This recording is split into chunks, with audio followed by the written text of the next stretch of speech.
How many times have you been in an argument and deep down, you know the other person is right, but something inside you fiercely resists saying those simple words? I was wrong? It's not random. It's not just pride. It's pure psychology.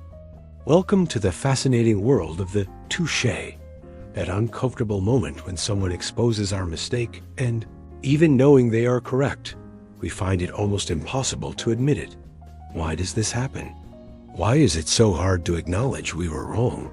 The answer lies in two of the most powerful phenomena of the human mind: cognitive dissonance and confirmation bias.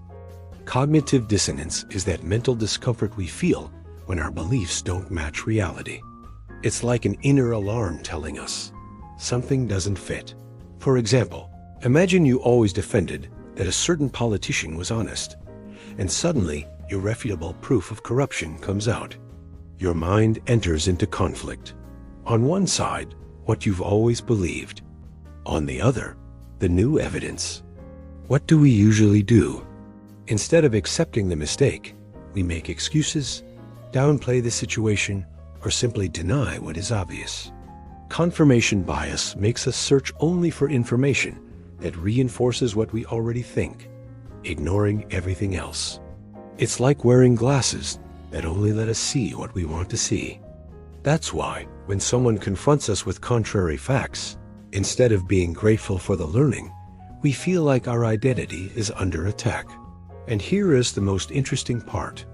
Defending a wrong idea often has little to do with facts, and everything to do with what that idea says about us. Admitting a mistake is not just changing an opinion, it's accepting that our past self was wrong. And that strikes directly at our pride, our self-esteem, and even our sense of control over life. A daily example: when we passionately defend a movie, a sports team, or even a diet, and someone shows us strong arguments that maybe it's not as good as we thought. In that moment, we're not discussing sports, cinema, or nutrition. We're discussing ourselves, our ability to have chosen well. Here comes the controversial part. Have you noticed we live in a culture that rewards being right more than learning? Since childhood, we are taught that being wrong is shameful, when in fact, it is the basis of growth. This cultural conditioning makes us prefer to argue endlessly rather than say, touché, you are right. And the inevitable question is, what would happen if, as a society, we started valuing the ability to recognize mistakes more than the obsession with always being right? Maybe we'd see fewer empty arguments on social media, less political polarization, and more openness to listen to one another. But here is a challenge for you.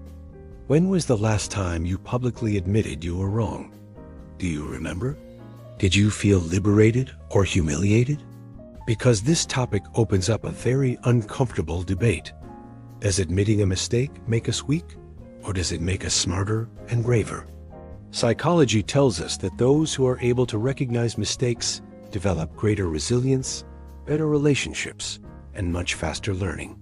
But our culture seems to push us in the opposite direction, to cling to mistakes at all costs, even when all evidence says we are wrong. And here is the paradox. Admitting a mistake is one of the most powerful acts of intelligence, yet one of the hardest to perform. If this made you reflect, I want to read you in the comments. What do you think? Is admitting you were wrong a sign of weakness, or on the contrary, a sign of greatness? Leave your opinion. And if this journey through the psychology of touché fascinated you, don't forget to like, subscribe, and suggest in the comments other topics you'd like us to explore together.